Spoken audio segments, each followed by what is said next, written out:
सिन्दूरारुणविग्रह त्रिनयना माणिक्यमौलिस्फुरत् तारानायकशेखरां स्मितमुखी मापीनवक्षोरुहाम् पाणिभ्यामलिपूर्णरत्नचषकं रक्तोत्पलं बिभ्रति सौम्यां रत्नघटस्थरक्तचरणां ध्यायेत् परामंबिकाम्. ಧ್ಯಾನಕ್ಕೆ ವಿಷಯವಾದಾಗ ನಮಗೆ ದೇವಿಯ ದಿವ್ಯಮಂಗಳ ವಿಗ್ರಹವನ್ನ ಧ್ಯಾನ ಮಾಡೋದಕ್ಕೆ ಆಗದೇ ಇದ್ದಾಗ ಎರಡೂ ಸಂದರ್ಭದಲ್ಲೂ ಕೂಡ ಈ ನಾಮಗಳು ನಮಗೆ ಸಹಾಯ ಮಾಡ್ತಾ ಇದೆ. ಪ್ರಾಪಂಚಿಕವಾದ ವಸ್ತುಗಳನ್ನ ನೋಡ್ತಾ ಪ್ರಪಂಚದಲ್ಲಿರುವ ವಸ್ತುಗಳ ಮೂಲಕ ತಾಯಿಯನ್ನ ಅಥವಾ ಪರಮಾತ್ಮನನ್ನ ಪರಬ್ರಹ್ಮನನ್ನ ಸೇರುವ ಬಗೆ ಹೇಗೆ, ಯಾವ ರೀತಿ ನಾವು ಪರಮಾತ್ಮನನ್ನ ಸೇರಬಹುದು ಅನ್ನುವುದನ್ನ ತಿಳಿಸುವುದೇ ಈ ನಾಮಗಳ ಪ್ರಧಾನವಾದ ಉದ್ದೇಶ ಅನ್ನೋದನ್ನ ಗಮನಿಸ್ತಾ ಬರ್ತಾ ಇದ್ದೇವೆ. ಹಾಗೆ ಗಮನಿಸ್ತಾ ಇರುವಾಗ ನಾವು ನೋಡಿದ್ದು ತಾಯಿಯ ನಾಭಿ ಎಂಬ ಆಲವಾಲ. ಆದ್ರಿಂದ ಈಗ ನಾವು ಮನೆಯಲ್ಲಿರುವಂಥ ಅಂದ್ರೆ ಕೈತೋಟ, ಮನೆಯ ಕೈತೋಟಕ್ಕೆ ಹೋದ್ರೆ ನಮಗೆ ತಾಯಿ ಕಾಣಿಸ್ಬೇಕು. ಕೈತೋಟದಲ್ಲಿ ಯಾವುದೇ ಗಿಡದ ಪಾತಿ ನಾವು ನೋಡಿದಾಗ ತಾಯಿಯ ದಿವ್ಯಮಂಗಳ ವಿಗ್ರಹ ನೆನಪಾಗಿ ಆ ಪಾತಿಯಲ್ಲಿ ಬೆಳೀತಾ ಇರುವಂಥ ಗಿಡ, ಅದು ಯಾವ ಗಿಡ ಇರಬಹುದು, ತೆಂಗಿರಬಹುದು, ದಾಸವಾಳ ಇರಬಹುದು, ಮಲ್ಲಿಗೆ ಇರಬಹುದು, ಅಥವಾ ಯಾವುದೂ ಇಲ್ಲದೆ ಸುಮ್ಮನೆ ಒಂದು ಹುಲ್ಲೋ ಏನೋ ಇರಬಹುದು. ಒಟ್ಟಿನಲ್ಲಿ ಆ ಆಲವಾಲದಲ್ಲಿ ಅಂದ್ರೆ ಆ ಪಾತಿಯಲ್ಲಿ ಯಾವುದು ಬೆಳೀತಿದೆ ಅದು ಯಾರ ಕೃಪೆಯಿಂದ ಬೆಳೀತಿದೆ? ನಾವು ನಿರ್ಮಾಣ ಮಾಡಿದ್ದಲ್ಲ, ಯಾವುದು ನಮ್ಮದಲ್ಲ. ಭೂಮಿ ನಮ್ಮದಲ್ಲ, ನೀರು ನಮ್ಮದಲ್ಲ, ಬೀಜ ನಮ್ಮದಲ್ಲ, ಬೀಜ ಮೊಳಕೆಯೊಡೆಯುವಂತೆ ಮಾಡುವ ಚೈತನ್ಯ ನಮ್ಮದಲ್ಲ. ಮತ್ತೆ ಬೀಜ ಮೊಳಕೆ ಒಡೆದ ಬೀಜ ಚಿಗುರಿ ಅದು ಫಲ ಕೊಡುವಲ್ಲಿಯವರೆಗೆ, ಪುಷ್ಪವಾಗಿ ಫಲ ಕೊಡುವಲ್ಲಿಯವರೆಗೆ ಯಾವುದು ನಮ್ಮ ಕೈದಿಲ್ಲ. ಎಲ್ಲ ನಡೆಯೋದು ಪರಮಾತ್ಮನ ಪರಬ್ರಹ್ಮನ ಕೃಪೆಯಿಂದ ಮಾತ್ರ. ಆದ್ರಿಂದ ನಾವು ಇಂಥ ಗಿಡ ಬೇಕು ಅಂತ ಎಷ್ಟು ಜನರ ಮನೆಯಿಂದ ತಂದು ಹಾಕಿದ್ರೂ ಬರದೇ ಹೋಗೋ ಸಾಧ್ಯತೆಗಳಿರುತ್ತೆ. ಯಾಕೆ ಅದು ಬರ್ತಾ ಇಲ್ಲ? ಪರಮಾತ್ಮನ ಒಂದು ಕೃಪೆ ಇದ್ದಾಗ ಮಾತ್ರ.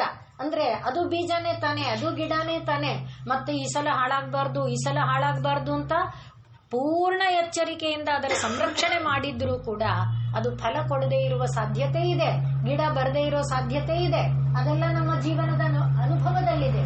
ಅದನ್ನ ನೋಡಿದಾಗ ನಾವು ತಿಳ್ಕೊಳ್ಬೇಕಾದ್ದೇನಪ್ಪ ಅಂತ ಕೇಳಿದ್ರೆ, ಪ್ರತಿಯೊಂದು ಕೂಡ ಪರಮಾತ್ಮನನ್ನೇ ನಮಗೆ ತೋರಿಸುತ್ತೆ. ಅದನ್ನ ನಾನು ಅನೇಕ ಬಾರಿ ಈಗ 3-4 ದಿವಸಗಳ ಈ ನಾಮಗಳ ವಿಚಾರ ಬಂದಾಗ ಛಾಂದೋಗ್ಯ ಉಪನಿಷತ್ತನ್ನ ನೆನಪಿಸಿ ಕೊಟ್ಟಿದ್ದೆ.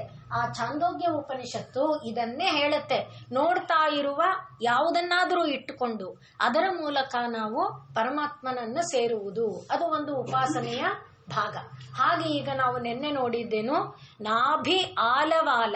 ನಾಭಿ ಎಂಬ ಒಂದು ಪಾತಿ, ಅದರ ಒಳಗೆ ಬೆಳೆದಿದೆ ಲಕ್ಷಾಂತರವಾದಂತಹ ಜೀವಕೋಟಿಗಳು. ಯಾವ ಜೀವಕೋಟಿಯನ್ನ ನಾವು ನೋಡಿದರೂ ಕೂಡ ನಾಭ್ಯಾಲವಾಲ ರೋಮಾಲಿ, ಅವುಗಳಿಂದ ಹಾಗೆ ಬಂದಂಥ ಕೋಟ್ಯಾಂತರ ಜೀವಕೋಟಿಗಳನ್ನ ಪಾಲಿಸಲಿಕ್ಕಾಗಿ ತಾಯಿ ತನ್ನೊಳಗೆ ಅಮೃತವನ್ನ ಇಟ್ಕೊಂಡಿದ್ದಾಳೆ ಅನ್ನುವುದು ಒಂದು.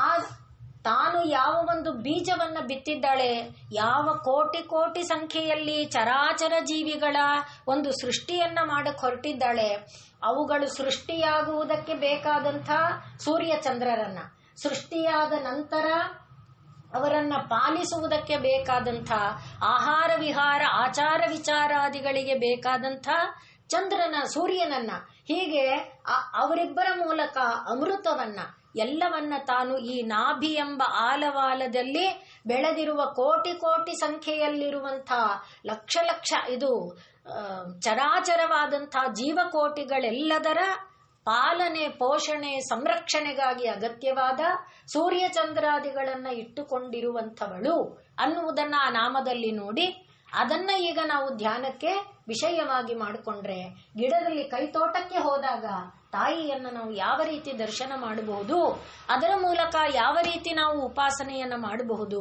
ಅನ್ನುವುದನ್ನ ಇಲ್ಲಿ ತೋರಿಸಿಕೊಟ್ಟಾಯಿತು. ಈಗ ಮುಂದಿನ ನಾಮ ಲಕ್ಷ್ಯ. ಇಲ್ಲಂತೂ ಸ್ಪಷ್ಟವಾಗಿ ಹೇಳ್ತಾ ಇದ್ದಾರೆ, ಲಕ್ಷ್ಯ ರೋಮಲತಾಧಾರತ. ಲಕ್ಷ್ಯ ರೋಮಲತಾಧಾರತ ಸಮುನ್ನೇಯ ಮಧ್ಯಮ. ಸಾಮಾನ್ಯವಾಗಿ ಒಬ್ಬ ಸುಂದರವಾದಂಥ ಸ್ತ್ರೀ ಅಥವಾ ಪುರುಷ, ಇದು ಒಂದು ವಿಜ್ಞಾನ. ಭಾರತದಲ್ಲಿ ಈ ಸ್ತ್ರೀಯರ ಅಥವಾ ಪುರುಷರ ಯಾವುದೇ ಒಂದು ವಿಗ್ರಹ ಅಂದ್ರೆ ಒಂದು ಶರೀರ, ಒಂದು ಆಕೃತಿ, ಆ ಶರೀರ ಯಾವ ರೀತಿ ಇದ್ರೆ ಅದು ಯಾವ ಗುಂಪಿಗೆ ಸೇರುತ್ತೆ. ಪುರುಷರಲ್ಲೂ ಅನೇಕ ಗುಂಪಿದೆ, ಸ್ತ್ರೀಯರಲ್ಲೂ ಅನೇಕ ಗುಂಪಿದೆ. ಬ್ರಾಹ್ಮಣ, ಕ್ಷತ್ರಿಯ ಆ ಥರ ಅಲ್ಲ. ಪದ್ಮಿನಿ, ರಾಗಿಣಿ, ಡಾಕಿನಿ ಈ ಥರ ಅನೇಕ ರೀತಿಯ ಗುಂಪಿಗೆ ಸೇರುವಂಥವರಿದ್ದಾರೆ. ಅವರವರಿಗೆ ಒಂದು ಲಕ್ಷಣ ಇದೆ. ಹಾಗೆಯೇ ಇರುವ ಲಕ್ಷಣದಲ್ಲಿ ನಾವು ಈ ಯಾವುದು ಸೋಮನಾಥಪುರ, ಬೇಲೂರು ಇತ್ಯಾದಿ ಜಾಗಗಳಿಗೆ ಹೋದರೆ ಅಲ್ಲಿ ಈ ದೇವಾಲಯದಲ್ಲಿ ಸುತ್ತ ನಿರ್ಮಿಸಿದಾರೆಲ್ಲ ಸುಂದರಿಯರು, ಅವರನ್ನ ನೋಡಿ ನಾವು ಇದನ್ನ ತಿಳ್ಕೊಳ್ಬಹುದು. ಆದರೆ ಸರಿಯಾದ ರೀತಿಯಲ್ಲಿ ಅರ್ಥ ಮಾಡ್ಕೊಳಕ್ಕಾಗದೇ ಇರುವವರ ದೃಷ್ಟಿಯಲ್ಲಿ ಇದೇನಪ್ಪ ದೇವಾಲಯದಲ್ಲಿ ಇದನ್ನ ಚಿತ್ರಿಸಿದ್ದಾರೆ ಅಂತ. ಎಷ್ಟು ಬಗೆಯ ಸೃಷ್ಟಿ ಇದೆ ದೇವಿಯ, ಪರಮಾತ್ಮನ ಸೃಷ್ಟಿಯಲ್ಲಿ ಎಷ್ಟು ಬಗೆಯ ಸೃಷ್ಟಿ ಇದೆ. ಅದನ್ನ ನಾವು ದೇವಾಲಯದಲ್ಲಿ ನೋಡ್ತೇವೆ. ಯಾಕೆ? ಕೆಳಗಡೆಯಿಂದ ನೋಡಿದರೆ ದ್ರಾಕ್ಷಿ ಬಳ್ಳಿಗಳಿದೆ, ಕುದುರೆಗಳಿದೆ, ಆನೆಗಳಿದೆ, ಅವೆಲ್ಲ ಗಟ್ಕೊಂಡೇ ಮೇಲ್ಮೇಲಕ್ಕೆ ಬರ್ತಾ ಮನುಷ್ಯರಿದ್ದಾರೆ. ಮನುಷ್ಯರಲ್ಲಿ ದೇವ, ಯಕ್ಷ, ಗಂಧರ್ವರಿದ್ದಾರೆ. ನೀವು ದೇವಾಲಯದ ಪ್ರಾಕಾರ ಗಮನಿಸ್ತಾ ಹೋದ್ರೆ ಅದರ ಮೇಲಕ್ಕೆ ಅಥವಾ ಯಕ್ಷ, ಗಂಧರ್ವ ಇವರುಗಳ ಮಧ್ಯದಲ್ಲಿ ಒಂದೊಂದು ಪರಮಾತ್ಮನ ಅವತಾರಗಳು, ಅಂದ್ರೆ ನರಸಿಂಹನೋ ವಾಮನನೋ ಯಾವುದೋ ಅವತಾರ, ಇಲ್ಲ ಅಂದ್ರೆ ಅದನ್ನ ಸ್ವಲ್ಪ ಮೇಲಕ್ಕೆ, ಈ ರೀತಿ ದೇವಾಲಯದ ಒಂದು ಸುತ್ತಲಿನಲ್ಲಿ ನಿರ್ಮಾಣ ಮಾಡಿರುವುದನ್ನ ನಾವು ಗಮನಿಸಬಹುದು. ಇದೆಲ್ಲ ಸೃಷ್ಟಿಯ ತತ್ವ. ಹಾಗೆ ಆ ಸೃಷ್ಟಿಯ ತತ್ವವನ್ನ ಪ್ರತಿನಿಧಿಸೋದೇ ದೇವಾಲಯ. ನಮ್ಮ ಶರೀರನೂ ಕೂಡ ಸೃಷ್ಟಿಯನ್ನೇ ಪ್ರತಿನಿಧಿಸುತ್ತೆ. ನಮ್ಮ ಶರೀರಕ್ಕಿಂತ ಪ್ರಪಂಚ ಬೇರೆ ಇಲ್ಲ. ಎಲ್ಲ ಶಾಸ್ತ್ರಗಳು, ಎಲ್ಲಾ ದರ್ಶನಗಳು ಹೇಳೋದೇ ಇದನ್ನ ಪಿಂಡಾಂಡ ಅಂತ ಕರೀತಾರೆ. ಈ ಪಿಂಡಾಂಡದಲ್ಲಿ ಏನೇನಿದೆಯೋ ಅದು ವಿಶ್ವಾಂಡದಲ್ಲಿ ಏನೇನಿದೆಯೋ ಅದು ಸಂಪೂರ್ಣ ಬ್ರಹ್ಮಾಂಡದಲ್ಲಿ ಇದೆ ಎಂಬುದಾಗಿ ದರ್ಶನಗಳು ಹೇಳುತ್ತೆ. ಅದನ್ನ ತೋರಿಸಿಕೊಡುವುದಕ್ಕೆ ವರಿವಸ್ಯ ರಹಸ್ಯ ಅನ್ನುವಂಥ ಒಂದು ಕೃತಿ ಇದೆ. ಅದರಲ್ಲಿ ಎಲ್ಲ ಬಿಡಿಸಿ ಹೇಳುತ್ತಾರೆ. ಹೇಗೆ ಪಿಂಡಾಂಡದಲ್ಲಿರುವುದು ವಿಶ್ವಾಂಡ ಬ್ರಹ್ಮಾಂಡದಲ್ಲಿದೆ, ವಿಶ್ವಾಂಡ ಬ್ರಹ್ಮಾಂಡದಲ್ಲಿರುವುದೆಲ್ಲವೂ ಕೂಡ ಈ ಪಿಂಡಾಂಡದೊಳಗೆ ಹೇಗಿದೆ ಅನ್ನುವುದನ್ನ ಅಲ್ಲಿ ತೋರಿಸ್ತಾರೆ. ವರಿವಸ್ಯ ಅಂದ್ರೆ ಪೂಜೆ ಅಂತ. ಪೂಜೆಯ ರಹಸ್ಯ, ಯಾವ ರೀತಿ ಪೂಜೆ ಮಾಡಬೇಕು ಅನ್ನೋದನ್ನ ಆ ಗ್ರಂಥ ಹೇಳುತ್ತೆ. ವರಿವಸ್ಯ ರಹಸ್ಯ ಅನ್ನುವ ಗ್ರಂಥ. ಅದರಲ್ಲಿ ಪಿಂಡಾಂಡ ಮತ್ತು ವಿಶ್ವಾಂಡಗಳು ಒಂದೇ. ಯಾಕಿಷ್ಟನ್ನು ಹೇಳ್ತಾ ಇದ್ದೇನೆ ಅಂದ್ರೆ ಇದನ್ನ ಏನಂತಾರೆ? ದೇವಾಲಯ ಅಂತಾರೆ. ದೇಹೋ ದೇವಾಲಯ ಪ್ರೋಕ್ತಃ ದೇಹಿ ದೇವೋ ನಿರಂಜನಃ. ಈ ದೇಹವನ್ನೇ ದೇವಾಲಯ ಅಂತಾರೆ. ದೇಹದ ಒಳಗೆ ಯಾರಿದ್ದನೋ ಅವನನ್ನೇ ನಿರಂಜನನಾದ ಪರಮಾತ್ಮ ಎಂಬುದಾಗಿ ಕರೀತಾರೆ. ಅಂದ್ರೆ ಈ ಶರೀರದಿಂದ ನಾವು ಪರಮಾತ್ಮನನ್ನ ನೋಡಬಹುದು. ಈ ಶರೀರದಿಂದ ನೋಡುವ ಚೈತನ್ಯ ನಮಗಿಲ್ಲ. ಆದ್ರಿಂದ ದೇವಾಲಯದಲ್ಲಿ ತೋರಿಸಿದಾರಲ್ಲ, ಮೊದಲಿಗೆ ಪ್ರಾಕಾರ ಸುತ್ತು ಬರೋದೇ. ಪ್ರಾಕಾರ ಸುತ್ತು ಬರುವಾಗ ಇದನ್ನೆಲ್ಲ ನೋಡಬೇಕು. ಪ್ರಪಂಚವನ್ನ ಪರಮಾತ್ಮ ಯಾವ ರೀತಿಯಿಂದ ಸೃಷ್ಟಿ ಮಾಡಿದಾನೆ, ಆ ಸೃಷ್ಟಿ ರಹಸ್ಯ ಏನಿದೆ ಅದನ್ನ ತೋರಿಸ್ತಾ ಒಳಗೆ ಆ ಗರ್ಭಗುಡಿಯನ್ನ ನಾವು ಪ್ರವೇಶ ಮಾಡಿದಾಗ ಆ ದಿವ್ಯ ನಿರಂಜನ ಮೂರ್ತಿಯನ್ನ, ಯಾವುದೇ ಆದರೂ ಅದು ನಿರಂಜನ. ಅಂಜನ ಅಂದ್ರೆ ನಮ್ಮಂತೆ ಕಾಮ, ಕ್ರೋಧ, ಲೋಭ, ಮೋಹಾದಿಗಳಿಗೆ ಅಂಟಿಕೊಳ್ಳಲ್ಲ. ಸತ್ವರಜ ಸ್ತಮೋ ಗುಣಗಳ ಅಂಟು ಅದಕ್ಕಿಲ್ಲ. ಅಂಥ ಒಂದು ದಿವ್ಯ ವಿಗ್ರಹದ ದರ್ಶನವನ್ನ ನಾವು ಮಾಡ್ತೇವೆ. ಅದರಿಂದ ಈಗ ನಾ ಹೇಳಕ್ ಹೊರಟಿದ್ದು ಸುತ್ತಲೂ ಇರುವ ಆ ಸ್ತ್ರೀಯರನ್ನ ನೋಡಿಬಿಟ್ಟು ಇದೇನಪ್ಪ ಇಂಥದನ್ನ ಇಡೋದು, ಇದು ದೇವಸ್ಥಾನನಾ? ಎಷ್ಟೋ ಜನ ಕೇಳೋದು ಇದೆ ಪ್ರಶ್ನೆಗಳು. ಆದ್ರೆ ಅಲ್ಲಿ ಪರಮಾತ್ಮನ ಸೃಷ್ಟಿಯನ್ನ ಮಾತ್ರ ಹೇಳ್ತಾ ಇದ್ದಾರೆ. ಪರಮಾತ್ಮನ ಸೃಷ್ಟಿಯಲ್ಲಿ ಮುಚ್ಚುಮರೆ ಎಂಬುದು ಇಲ್ಲ. ಅದನ್ನ ನಾವು ಆ ಭಿತ್ತಿಗಳಲ್ಲಿ ನೋಡುವಂಥದ್ದು. ಇಲ್ಲಿ ಆ ಸುಂದರ ಸ್ತ್ರೀಯರಲ್ಲಿ ಎಷ್ಟು ಪ್ರಭೇದ ಇದೆ ಅದನ್ನ ಬೇಲೂರಿನಲ್ಲಿ ಪೂರ್ಣವಾಗಿ ಮಾಡಿದ್ದಾರೆ. ಎಷ್ಟು ಪ್ರಭೇದ ಇದೆಯೋ ಅಷ್ಟೂ ಪ್ರಭೇದಗಳ ಚಿತ್ರಣ ಇದೆ. ಅದರಲ್ಲಿ ಈ ಪದ್ಮಿನಿ ಎಂಬ ಗುಂಪಿಗೆ ಸೇರುವಂತ ಸ್ತ್ರೀಯರಿದ್ದಾರಲ್ಲ, ಅವರ ನಡು ಅಂದ್ರೆ ಸೊಂಟ ಕಾಣೋದೇ ಇಲ್ಲ. ಅವರ ಸೊಂಟ ಕಾಣುವುದಿಲ್ಲ, ಅಂದ್ರೆ ಅಷ್ಟು ಪುಟಾಣಿಯಾಗಿರುತ್ತೆ. ನಮ್ಮಲ್ಲಿ ಹೇಳ್ತಾರೆ ಮುಷ್ಟಿಗ್ರಾಹ್ಯ, ಅಂದ್ರೆ ಮುಷ್ಟಿಯಲ್ಲಿ ಹಿಡಿಯುವಷ್ಟು ಸೊಂಟ ಇರಬೇಕಂತೆ, ಮುಷ್ಟಿಗ್ರಾಹ್ಯಂಚ ಅಂತ ಹೇಳ್ತಾರೆ. ಅಷ್ಟು ಪುಟಾಣಿಯಾಗಿ ಶರೀರದ ಮಧ್ಯಭಾಗ ಇದ್ದರೆ ಅದಕ್ಕೆ ಪುರುಷರನ್ನು ಕೂಡ ಸಿಂಹದ ನಡು ಅಂತಾರೆ. ನೀವು ಸಿಂಹ ನೋಡಿದ್ರೆ ಸಿಂಹದ ತಲೆ ಇಷ್ಟು ದೊಡ್ಡದಾಗಿರುತ್ತೆ, ಅದೇ ಅದರ ಸೊಂಟ ನೋಡಿ ಪುಟಾಣಿ ಇರುತ್ತೆ. ನೀವು ಝೂನಲ್ಲಿ ನೋಡಿದರೆ, ಅಂದ್ರೆ ಪುರುಷನಿಗಾದರೂ ಸ್ತ್ರೀಗಾದರೂ ಶ್ರೇಷ್ಠವಾದ ಒಂದು ಗುಂಪಿಗೆ ಸೇರ್ತಾರೆ ಅಂದ್ರೆ ಅದು ಮಧ್ಯೆ ಏನಾಗಿರ್ಬೇಕು, ಪುಟಾಣಿ ಆಗಿರ್ಬೇಕು, ಚಿಕ್ಕದಾಗಿರ್ಬೇಕು. ಅದು ಕಾಣುತ್ತೋ ಕಾಣಲ್ವೋ ಅನ್ನುವಂತೆ ಇರಬೇಕು. ಹಾಗಿರೋದನ್ನ ಹೇಗೆ ತಿಳ್ಕೊಳ್ಳೋದು? ಇಲ್ಲಿ ಹೇಳ್ತಾ ಇದ್ದಾರೆ, ಲಕ್ಷ್ಯ ರೋಮಲತಾ ಆಧಾರ. ಈಗ ನಮಗೆ ಮೊದಲೇನು ಹೇಳಿದ್ರು? ನಾಭ್ಯಾಲವಾಲ ರೋಮಾಲಿ ಎಂದ್ರು. ನಾಭಿ ಎನ್ನುವ ಪಾತಿಯಲ್ಲಿ ಅನೇಕ ಕೋಟಿ ರೋಮಗಳು, ಅಂದ್ರೆ ಜೀವಕೋಟಿಗಳು ಇದೆ. ಈಗ ಆ ಜೀವಕೋಟಿ ಕಾಣ್ತಾ ಇದೆಯಾ ನಿಮಗೆ? ಈಗ ಕೈ ತೋಟಕ್ಕೆ ಹೋದ್ರ, ಕೈ ತೋಟದಲ್ಲಿ ಹುಲ್ಲು ನೋಡಿದ್ರ, ಹಾಗೆ ನೆಲದಲ್ಲೇ ಹೋಗ್ತಾ ಇರುವಂತ ಸಣ್ಣ ಸಣ್ಣ ಎಲೆ ಇರುವಂತ ಗಿಡಗಳನ್ನ ನೋಡಿದ್ರ, ಹದ್ಕೊಂಡು ಹೋಗುವಂತ ಪುಟ್ಪುಟಾಣಿ ಹೂ ನೋಡಿದ್ರ, ಏನೇನ್ ನೋಡ್ತಿದ್ದೀರಿ? ಅದೆಲ್ಲ ತಾಯಿಯದೇ, ಪರಮಾತ್ಮನದೇ, ಪರಬ್ರಹ್ಮನದೇ ರೋಮ ಅಥವಾ ಸೃಷ್ಟಿ. ಅದರಿಂದ ಈಗ ನೀವೇನ್ ಮಾಡಬೇಕು? ಲಕ್ಷ್ಯ, ಅಲ್ಲಿ ಆ ಪರಮಾತ್ಮ ಇದರಲ್ಲಿದ್ದಾನೆ, ಇದು ಪರಮಾತ್ಮ, ಇದು ಪರಮಾತ್ಮ. ಅದರಿಂದ ಈ ರೋಮ ಎಂಬ ಈ ಚರಾಚರಾದಿ ಜೀವಕೋಟಿಗಳೆಂಬುದಕ್ಕೆ ಆಧಾರ ಯಾರು? ರೋಮಲತಾ ಆಧಾರತ. ರೋಮ ಎಂಬ ಲತೆಗೆ ಆಧಾರವಾಗಿರುವುದು ಯಾರಪ್ಪ ಅಂತ ಕೇಳಿದ್ರೆ ಅದು ಲಕ್ಷ್ಯ. ಅದನ್ನ ನೀವು ಊಹೆ ಮಾಡ್ತಾ ಇದ್ದೀರಿ. ಲಕ್ಷ್ಯ ಅಂದ್ರೆ ಗುರುತಿಸ್ತಾ ಇದ್ದೀರಿ. ರೋಮಲತಾ ಆಧಾರತ ಲಕ್ಷ್ಯ. ಈ ಕೋಟಿ ಚರಾಚರ ಕೋಟಿಗಳಿಂದ ಅದನ್ನ ನೀವು ಊಹೆ ಮಾಡ್ಕೊಳ್ತಾ, ಅದನ್ನ ನೀವು ಕಲ್ಪನೆ ಮಾಡ್ಕೊಳ್ತಾ ಯಾರನ್ನ ತಿಳ್ಕೊಳ್ತೀರೋ ಅಂಥದ್ದು. ಹಾಗೆ ಇಲ್ಲಿ ಆ ರೋಮಲತಕ್ಕೆ ಆಧಾರವಾಗಿದೆ ಅಂದ್ರೆ ಅಲ್ಲೇನೋ ಇರ್ಬೇಕಲ್ಲ, ಒಂದು ಪಾಠ ಇರ್ಬೇಕು, ಒಂದು ಭೂಮಿ ಏನೋ ಒಂದು ಇರ್ಬೇಕಲ್ಲ. ಅದು ಯಾವ್ದಪ್ಪ ಅಂದ್ರೆ ತಾಯಿಯ ಪುಟಾಣಿ ನಡು ಮಧ್ಯ ಭಾಗ. ಅದರಿಂದ ಲಕ್ಷ್ಯ ರೋಮಲತಾಧಾರತ ಸಮುನ್ನೇಯ. ಉನ್ನೇಯ ಅಂದ್ರೆ ಊಹೆ ಮಾಡುವಂಥದ್ದು. ಸಮುನ್ನೇಯ ಸರಿಯಾದ ದೃಷ್ಟಿಯಿಂದ. ನೇಯ ಅಂದ್ರೆ ಒಯ್ಯೋದು ಅಂತ. ಉನ್ನೇಯ ಅಂದ್ರೆ ಮೇಲಕ್ಕೆ ಒಯ್ಯೋದು. ಯಾವ ರೀತಿ ಮೇಲಕ್ಕೆ ಒಯ್ಬೇಕು? ಸಮುನ್ನೇಯ, ಚೆನ್ನಾದ ದೃಷ್ಟಿಯಿಂದ ಅದು ನಮ್ಮನ್ನ ಒಯ್ಬೇಕು. ಪಾಪದ ದೃಷ್ಟಿಯಿಂದ ಅಲ್ಲ, ಶುದ್ಧವಾದ ನಿರ್ಮಲವಾದ ದೃಷ್ಟಿಯಿಂದ ಅದು ಆ ತಾಯಿಯ ದರ್ಶನವನ್ನ ನಮಗೆ ಮಾಡಿಕೊಡುವಂತೆ ಇರಬೇಕು. ಆದ್ದರಿಂದ ಈಗ ಲಕ್ಷ್ಯ ನಮಗೆ ಕಾಣ್ತಾ ಇರೋದು ಯಾವುದು? ಲಕ್ಷ್ಯವಾಗಿರೋದು ಯಾವುದು? ಈ ಗಿಡ, ಮರ, ಬಳ್ಳಿ ಇತ್ಯಾದಿಗಳು. ಹಾಗೆ ಮನೆಯಲ್ಲಿ ಕಾಣುವಂತ ಇರುವೆ, ನೊಣ, ಸೊಳ್ಳೆ, ಯಾವ್ಯಾವುದು ಇದೆ, ಏನೇನು ಇದೆ ಅದೆಲ್ಲ ನಮಗೆ ಕಾಣ್ತಾ ಇದೆ. ಬೇಡ, ಮನೆಯಲ್ಲಿ ಎಲ್ಲ ಕ್ಲೀನ್ ಆಗಿ ಇಟ್ಟಿದೀವಿ ನಾವು, ಯಾವ ಸೊಳ್ಳೆ ಪಳ್ಳೆ ಏನು ಬರದೇ ಇರೋ ಶುದ್ಧವಾಗಿ ಇಟ್ಟಿದೀವಿ. ಗೋಡೆ ಕಾಣ್ತಾ ಇದೆ, ಬಾಗಿಲು ಕಾಣ್ತಾ ಇದೆ, ಕಿಟಕಿ ಕಾಣ್ತಾ ಇದೆ, ಏನೇನು ಕಾಣ್ತಾ ಇದೆಯಲ್ಲ.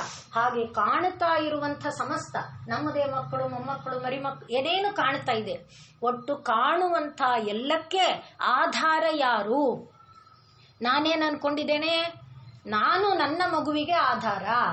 ನನ್ನ ಮಗು ಏನ್ ಅನ್ಕೊಂಡಿದ್ದಾನೆ? ಅವನ ಮಗುವಿಗೆ ಆಧಾರ. ನಾನೀಗ ನನ್ನ ಮಗನಿಗೆ, ನನ್ನ ಮೊಮ್ಮಗುವಿಗೆ ನಾನು ಆಧಾರ ಅಲ್ವಾ? ಹೀಗೆ ಅನ್ಕೊಳ್ತಾ ಇದ್ದೇವೆ. ಆದರೆ ನಾನು ನನ್ನ ಮಗನಿಗೆ ಆಧಾರ ಅಲ್ಲ, ನನ್ನ ಮಗ ಅವನ ಮಗನಿಗೆ ಆಧಾರ ಅಲ್ಲ. ನಮ್ಮೆಲ್ಲರಿಗೆ ಆಧಾರವಾಗಿರುವುದು ಯಾವುದು? ಆ ತಾಯಿ. ಅದನ್ನ ನಾವೀಗ ಸಮುನ್ನೇಯ. ಆದ್ರಿಂದ ಈಗ ಪ್ರಪಂಚದಲ್ಲಿ ಇರ್ತಾ ಪ್ರಪಂಚದಲ್ಲಿ ನಡೀತಾ, ನಾವು ನಡೆಯುವ ಪ್ರತಿ ನಡೆಯ ಮೂಲಕ, ನಾವು ಮಾಡುವ ಪ್ರತಿ ಚಟುವಟಿಕೆಯ ಮೂಲಕ ಯಾರನ್ನ ನಾವು ನೋಡಬೇಕು? ಸಮುನ್ನೇಯ. ಆ ತಾಯಿಯನ್ನೇ, ಆ ಪರಬ್ರಹ್ಮ ವಸ್ತುವನ್ನೇ, ಪರಮಾತ್ಮ ತತ್ವವನ್ನೇ ನಾವು ತಿಳಿಬೇಕು, ಕಾಣಬೇಕು ಅಂತ. ಅದು ತಾನು ಕಾಣಲ್ಲ, ಆದ್ರಿಂದ ಅದು ಮಧ್ಯಮ, ಚಿಕ್ಕದಾಗಿದೆ, ಅದು ಕಾಣಲ್ಲ. ಹಾಗೆ ಕಾಣದೇ ಇರುವುದನ್ನ ಕಾಣುವಂಥ ಒಂದು ನೋಟವನ್ನ ನಾವು ಬೆಳೆಸಿಕೊಳ್ಳಬೇಕು. ಅದಕ್ಕೆ ನಾನು ಮತ್ತೆ ಉದಾಹರಣೆ ಹೇಳೋದಾದರೆ, ಇದು ನನ್ನ ಮಾತಲ್ಲ, ಛಾಂದೋಗ್ಯದ್ದೇ ಮಾತು.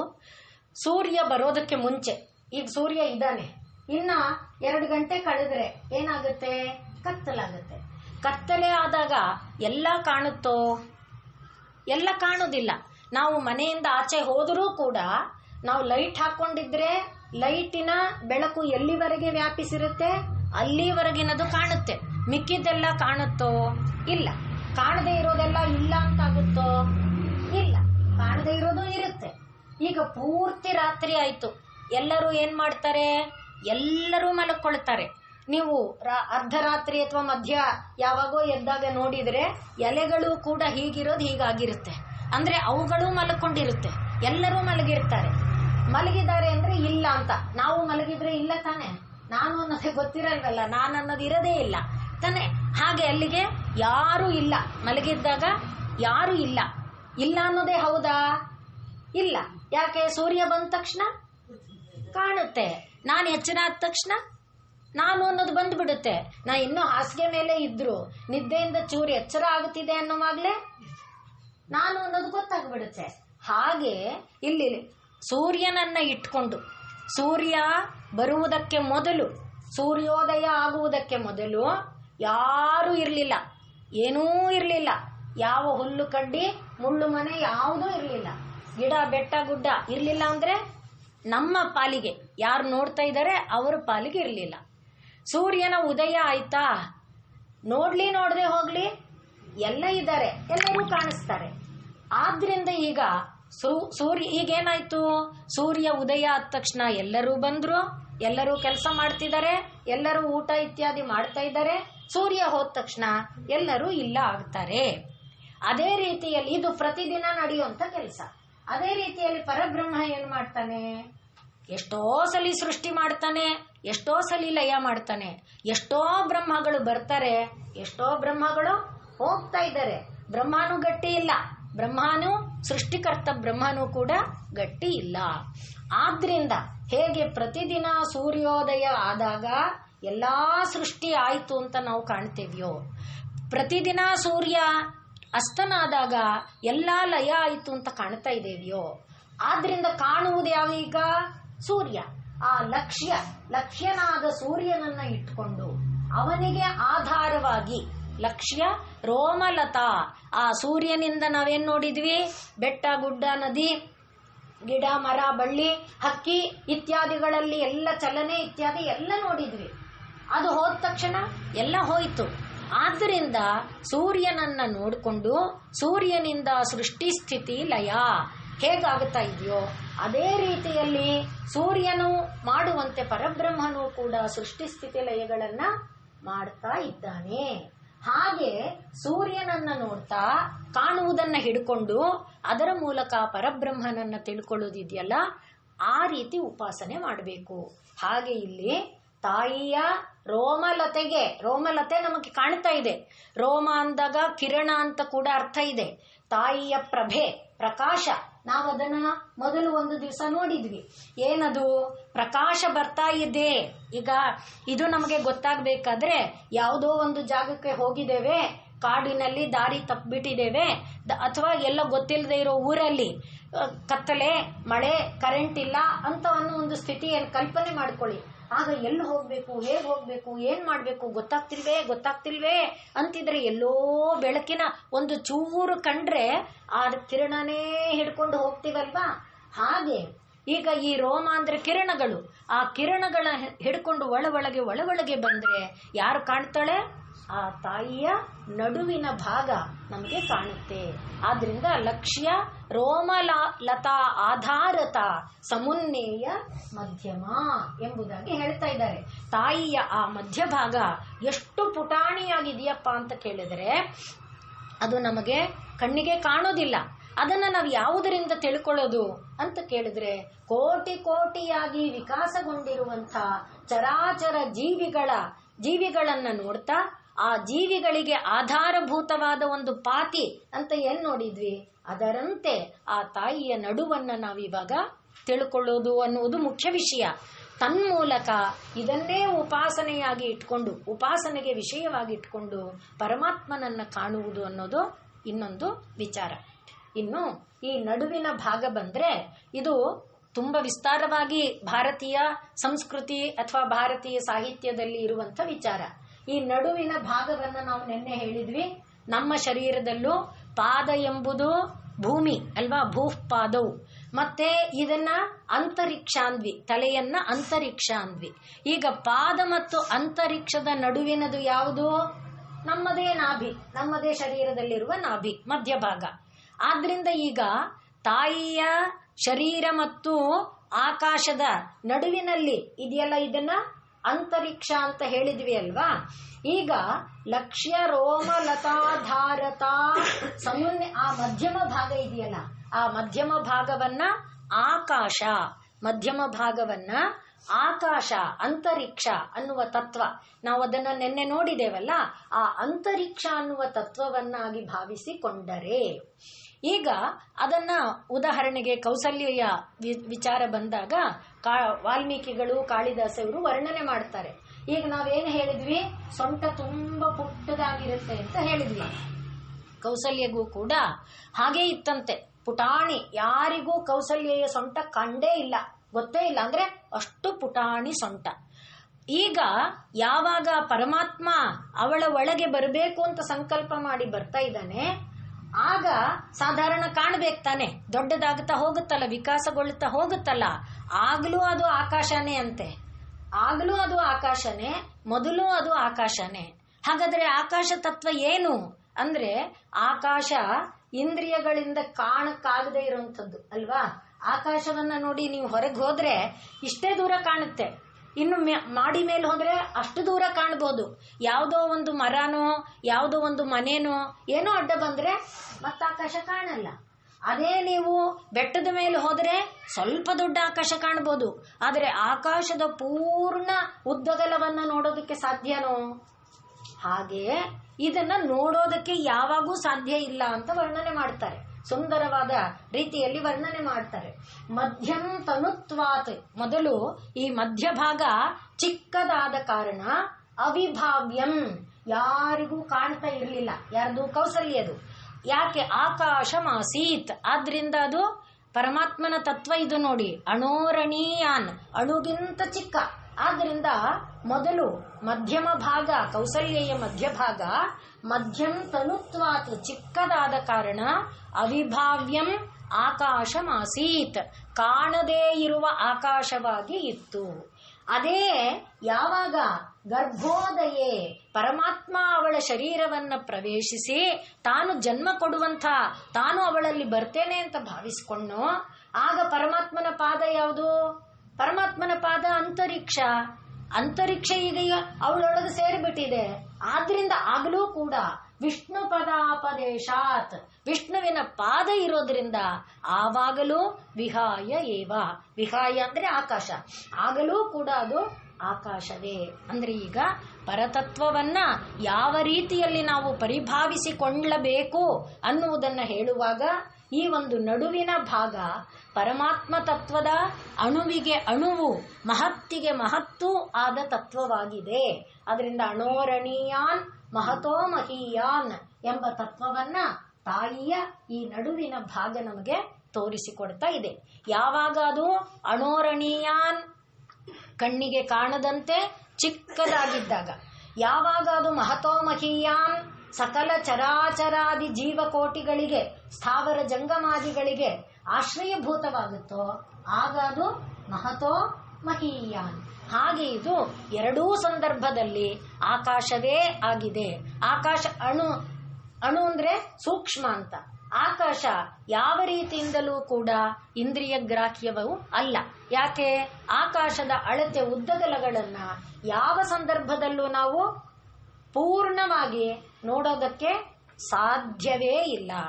ಸಮುದ್ರವನ್ನ ಬೇಕಾದರೂ ಆಕಾಶದಲ್ಲಿ ನಿಂತು ಏರಿಯಲ್ ವ್ಯೂ, ಸಮುದ್ರವನ್ನ ಬೇಕಾದರೆ ನೋಡಬಹುದು, ಭೂಮಂಡಲವನ್ನ ಬೇಕಾದರೆ ನೋಡಬಹುದು.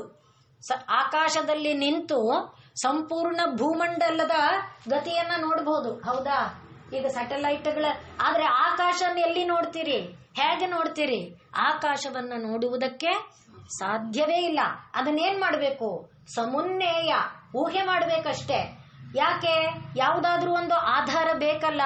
ವಿತೌಟ್ ಸ್ಪೇಸ್ ಯಾವುದು ಇರೋದಕ್ಕೆ ಸಾಧ್ಯ ಇಲ್ಲ. ಒಂದು ಸೃಷ್ಟಿಯಾಯ್ತು ಅಂದ್ರೆ ಅದಕ್ಕೆ ಜಾಗ ಬೇಕು.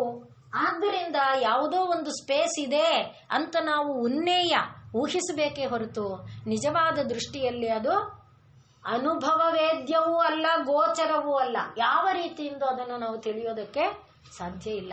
ಆದ್ದರಿಂದಲೇ ಆಕಾಶವನ್ನ ಪರಬ್ರಹ್ಮ ತತ್ವಕ್ಕೆ ಏನಾದ್ರೂ ಒಂದು ಸಣ್ಣ ಹೋಲಿಕೆ ಕೊಡಬಹುದಾ ಅಂದ್ರೆ ಆಕಾಶವನ್ನ ಕೊಡಬಹುದು. ಇನ್ನು ಯಾವುದನ್ನು ಕೂಡ ಪರಬ್ರಹ್ಮ ತತ್ವಕ್ಕೆ ಹೋಲಿಕೆಯಾಗಿ ಕೊಡೋದಕ್ಕೆ ಬರೋದಿಲ್ಲ. ಆದ್ದರಿಂದ ವಾಲ್ಮೀಕಿಗಳು ಕೌಸಲ್ಯೆಯ ನಡುವಿನ ಭಾಗವನ್ನು ವರ್ಣನೆ ಮಾಡುವಾಗ ಆ ಮಾತು ಹೇಳ್ತಾ ಇದ್ದಾರೆ, ಪರಮಾತ್ಮನ ಆಗಮನಕ್ಕೆ ಮೊದಲು ಅದು ಆಕಾಶವಾಗಿತ್ತು, ಪರಮಾತ್ಮ ಬಂದ ನಂತರವೂ ಕೂಡ ಅದು ಆಕಾಶವಾಗಿಯೇ ಉಳಿತು. ಎಂಥ ಅದ್ಭುತವಾದ ಚಿತ್ರ ನೋಡಿ. ಕಣ್ಣೊಳಗೆ ನಾವು ಭಾವಿಸಿಕೊಂಡ್ರೆ ಅದರ ಆನಂದ ನಮ್ಮ ಮನಸ್ಸಿಗೆ ಬರುತ್ತೆ. ಒಟ್ಟಿನಲ್ಲಿ ಈಗ ನಾವು ನೋಡಿದ್ದೇನಾಯ್ತು, ಯಾವುದನ್ನ ನಾವು ಲಕ್ಷ್ಯ ಕಾಣ್ತಾ ಇದ್ದೇವೆಯೋ ಆ ಕಾಣುವ ಸ್ಥಾವರ ಜಂಗಮಾತ್ಮಕವಾದ, ಸ್ಥಾವರ ಅಂದ್ರೆ ಅಲುಗಾಡದೆ ಇರುವಂತ ಗೋಡೆ ಬಾಗಿಲು, ಬೆಟ್ಟ ಗುಡ್ಡ ಇತ್ಯಾದಿಗಳ, ಮರ ಇತ್ಯಾದಿಗಳಂತೆ ಎಲ್ಲದರಲ್ಲೂ ಜೀವ ಇದೆ, ಅದನ್ನ ಮರಿಬಾರ್ದು. ಯಾಕೆಂದ್ರೆ ಭಾರತೀಯ ಸಂಸ್ಕೃತಿಯಲ್ಲಿ ಪ್ರತಿಯೊಂದು ಕೂಡ ಜೀವ ಇರುವುದೇ. ನಮ್ಮ ಪಾಲಿಗೆ ಇದು ಒಣಗೋಗಿದೆ, ಇದರಲ್ಲಿ ಏನಿಲ್ಲ. ಆದರೆ ಭಾರತೀಯ ಪರಂಪರೆಯಲ್ಲಿ ಇದರಲ್ಲೂ ಕೂಡ ಜೀವ ಇದೆ. ಆದ್ರಿಂದ ಯಾವುದನ್ನು ನಾವು ಕಾಲಿಂದ ಸೋಕಿಸಬಾರದು ಅನ್ನುವಂಥ ಒಂದು ಸಂಸ್ಕೃತಿಯನ್ನ ನಮ್ಮಲ್ಲಿ ಕೊಟ್ಟಿದ್ದಾರೆ. ಒಟ್ಟಿನಲ್ಲಿ ಸ್ಥಾವರ ಜಂಗಮಾತ್ಮಕವಾದ ಕಾಣುವಂಥ ಸಮಸ್ತಕ್ಕೂ ಕೂಡ ಆಧಾರಭೂತವಾಗಿರುವುದು ಯಾವುದೋ ಅದು ತಾಯಿಯ ನಡು, ಸೊಂಟದ ಭಾಗ. ಸ್ಪಷ್ಟ ಆಯ್ತಾ? ಲಕ್ಷ್ಯ ರೋಮಲತಾಧಾರತ ಸಮುನ್ನೇಯ ಮಧ್ಯಮ. ಆ ತಾಯಿಯ ಮಧ್ಯಮ ಭಾಗವನ್ನ ಹೀಗೆ ನಾವು ಕಲ್ಪನೆ ಮಾಡಿಕೊಳ್ಳಬೇಕು. ಇಷ್ಟು ಹೇಳಿದರ ಮೂಲಕ ಅದನ್ನ ಆಧಾರವಾಗಿಟ್ಕೊಂಡು ನಾವು ಉಪಾಸನೆ ಮಾಡಬಹುದು. ಯಾವುದು ನಮಗಿಷ್ಟನೋ, ಗುಲಾಬಿ ಗಿಡ ಇಷ್ಟ, ಗುಲಾಬಿ ಹೂವು ಇಷ್ಟ, ಕೆಂಪು ಹೂವು ಇಷ್ಟ, ಯಾವುದೋ ಆ ಹೂವು ಗಿಡನೋ ಅಥವಾ ಗಿಡದ ಪಾತಿನೋ, ಆ ಗಿಡದಲ್ಲಿರುವಂತ ಯಾವುದು ಕಂಬಳಿ ಹುಳನೋ, ಯಾವುದಿಷ್ಟನೋ, ನಮಗೇನಿಷ್ಟನೋ ಅದನ್ನ ನಾವು ಆಧಾರವಾಗಿಟ್ಕೊಂಡು ತಾಯಿಯ ಆ ದಿವ್ಯ ಮಂಗಳ ವಿಗ್ರಹವನ್ನ ಉಪಾಸನೆ ಮಾಡಬಹುದು. ಇದು ಒಂದು ತತ್ವ. ಈಗ ಮುಂದಿನ ನಾಮ ಸ್ತನಭಾರ ದಲನ್ಮಧ್ಯ ಪಟ್ಟಬಂಧ ವಲಿತ್ರಯ. ಈಗ ನಾವು ಹೇಳಿದ್ವು ಮಧ್ಯಭಾಗ ತುಂಬಾ ಸಣ್ಣದಾಗಿರುತ್ತೆ ಅಂತ, ಮೇಲಿನ ಭಾಗ ದೊಡ್ಡದಾಗಿರುತ್ತೆ ಅಂತ ಹೇಳಿದ್ವಿ. ಯಾಕೆ ಅಂತ ಕೇಳಿದ್ರೆ, ಇಷ್ಟು ಕೋಟಿ ಕೋಟಿ ಜೀವಗಳಿಗೆ ಅಮೃತ ಕೊಡಬೇಕು, ಕೋಟಿ ಕೋಟಿ ಸಂಖ್ಯೆಯ ಜೀವಗಳಿಗೆ ಆಹಾರ ಕೊಡಬೇಕು. ಆದ್ರಿಂದ ತಾನೇ ಸೂರ್ಯ ಚಂದ್ರರನ್ನ ಹೊಂದಿದ್ದಾಳೆ ಅಂತ ಹೇಳಿದ್ದೇವೆ. ಆ ಸೂರ್ಯ ಚಂದ್ರರ ಅಳತೆ ಎಷ್ಟು ದೊಡ್ಡದು. ಆದ್ರಿಂದ ಅಷ್ಟು ದೊಡ್ಡದಾದದ್ದಕ್ಕೆ ಇಷ್ಟು ಪುಟಾಣಿ ಸೊಂಟ ಆದ್ರೆ ಸೊಂಟ ಮುರಿದೋಗಲ್ವಾ? ಅದಕ್ಕೆ ಅವಳು ಏನ್ ಮಾಡ್ಕೊಂಡಿದ್ದಾಳಂತೆ, 3 ಪಟ್ಟಿ ಕಟ್ಕೊಂಡಿದ್ದಾಳಂತೆ, 3 ಪಟ್ಟಿಯನ್ನ ಕಟ್ಕೊಂಡಿದ್ದಾಳೆ. ಅದರಿಂದ ಪಟ್ಟಬಂಧ ವಲಿತ್ರಯ.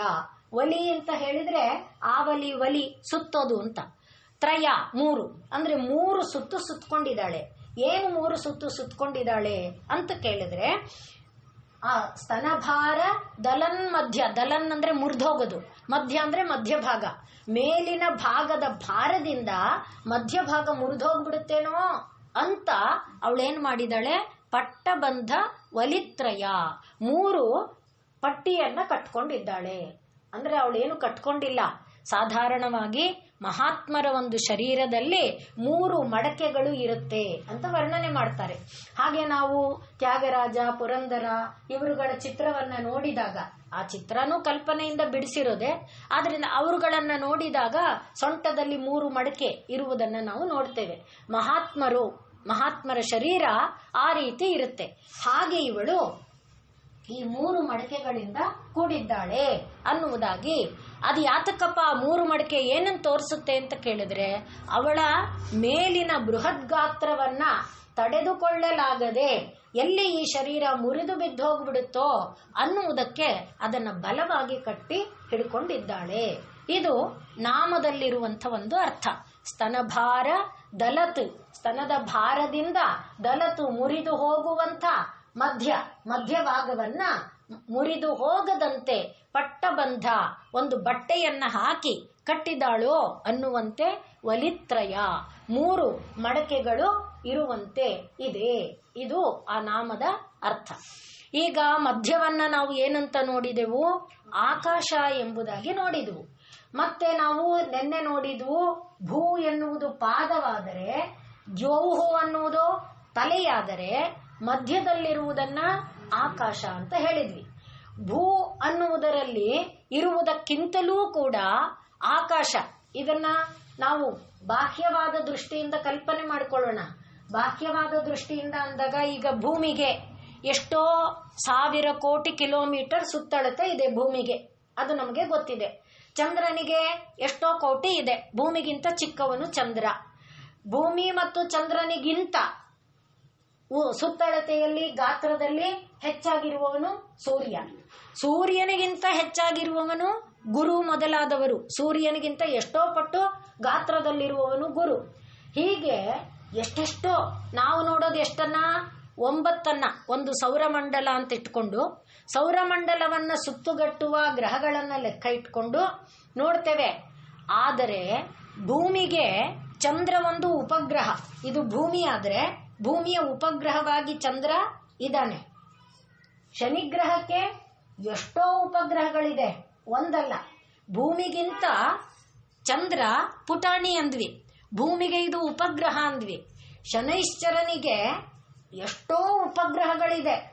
ಅವುಗಳದ್ದು ಲೆಕ್ಕ ತಗೊಂಡ್ರೆ, ಅಂದ್ರೆ ಒಂದು ಸೌರಮಂಡಲ ಅಂತ ತಗೊಂಡ್ರೆ, ಒಂದು ಸೌರಮಂಡಲನೇ ಎಷ್ಟು ದೊಡ್ಡದಿರ್ಬೋದು ಕಲ್ಪನೆ ಮಾಡಿ. ಕೋಟಿ ಕೋಟಿ ಕೋಟಿ ಮೈಲಿಗಳಿಗಿಂತಲೂ ಲೆಕ್ಕವನ್ನು ಮಾಡಕ್ಕಾಗಲ್ಲ.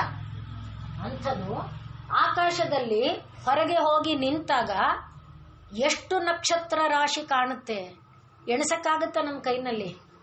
ಎಷ್ಟು ನಕ್ಷತ್ರ ರಾಶಿ ಕಾಣುತ್ತೆ? ಅದಕ್ಕೆ ಉಪನಿಷತ್ತು ಒಂದು ಹೇಳುತ್ತೆ, ಆ ಆಕಾಶದಲ್ಲಿರುವ ನಕ್ಷತ್ರಗಳನ್ನೆಲ್ಲ ಎಣಿಸಿದ್ರೆ, ಆಕಾಶವನ್ನ ಚಾಪೆ ತರ ಮಡಿಸಿಬಿಟ್ರೆ ಆಗ ಮನುಷ್ಯನಿಗೆ ಮುಕ್ತಿ ಅಂತ. ಅಂದ್ರೆ ಮುಕ್ತಿ ಸಿಕ್ಕೋದು ಅಷ್ಟು ಕಷ್ಟ ಸಾಧ್ಯವಾದದ್ದು ಅನ್ನೋದಕ್ಕೆ ಸುಮ್ಮನೆ ಅದು ಹೇಳುವಂತ ಮಾತು. ಅಂದ್ರೆ ಮತ್ತೆ ಆ ನಕ್ಷತ್ರಗಳಿದೆಯಲ್ಲ, ನಮ್ಗೆ ಎಷ್ಟಾಗಿ ಕಾಣುತ್ತೆ? ಇಷ್ಟಿಷ್ಟೇ ಕಾಣುತ್ತೆ. ಆದ್ರೆ ಒಂದೊಂದು ನಕ್ಷತ್ರ ಭೂಮಿಗಿಂತಲೂ ಎಷ್ಟೋ ಪಟ್ಟು ದೊಡ್ಡದಾದ ಸುತ್ತಳತೆ ಹೊಂದಿದೆ, ತೂಕ ಹೊಂದಿದೆ ಅಂತ ವಿಜ್ಞಾನ ಹೇಳುತ್ತೆ. ಅಲ್ಲಿಗೆ ಆಕಾಶದ ಅಳತೆ ಏನು ಯೋಚನೆ ಮಾಡಿ. ಯಾವುದು ದೊಡ್ಡದಾಯ್ತು ಗಮನಿಸಿ. ಭೂಮಿಯಿಂದ ಕೆಳಗಿನ ಭಾಗ ದೊಡ್ಡದಾಯ್ತೋ, ಮೇಲಿನ ಭಾಗ ದೊಡ್ಡದಾಯ್ತೋ, ಅದನ್ನ ಇದು ಹೊತ್ಕೊಳ್ಬೇಕಾದ್ರೆ ಇದರ ಬಲ ಎಷ್ಟಿರಬೇಕು? ನಡುವಿನ ಬಲ ಎಷ್ಟಿರಬೇಕು? ಇದು ನಡು ಅಂದ್ರೆ ಇದು ಮಧ್ಯಭಾಗ. ಆ ಮಧ್ಯಭಾಗ ನಮ್ಮ ಕೆಳಗಿನ ಪಾದದ ಭಾಗವನ್ನು, ನಮ್ಮ ಮೇಲಿನ ಶರೀರದ ಭಾಗವನ್ನು ಹೊರ್ತಾ ಇದೆ. ಆದ್ರಿಂದ ಇದು ಎಷ್ಟು ಗಟ್ಟಿಯಾಗಿರ್ಬೇಕು ಅದನ್ನ ನೋಡ್ತಿದೀವಲ್ವಾ? ಹಾಗೆ ಈ ಶರೀರವನ್ನೇ ಇಟ್ಕೊಂಡು ಆ ತಾಯಿಯ ಶರೀರವನ್ನು ನಾವು ಕಲ್ಪನೆ ಮಾಡಿಕೊಂಡಾಗ ಅದು ಅಷ್ಟು ಬಲಿಷ್ಠವಾಗಿ ಇರುವುದಕ್ಕೆ ತಾಯಿ ಆ ರೀತಿ ಪಟ್ಟಿಯನ್ನ ಕಟ್ಟಿ ಅದು ನಾಶ ಆಗದೆ ಇರುವಂತೆ, ಅದು ಹಾಳಾಗದೆ ಇರುವಂತೆ ಎರಡಕ್ಕೆ ಸೇತುವೆಯಾಗಿದೆಯಲ್ಲ. ಈಗ ನಾವೇನ್ ನೋಡಿದ್ವಿ?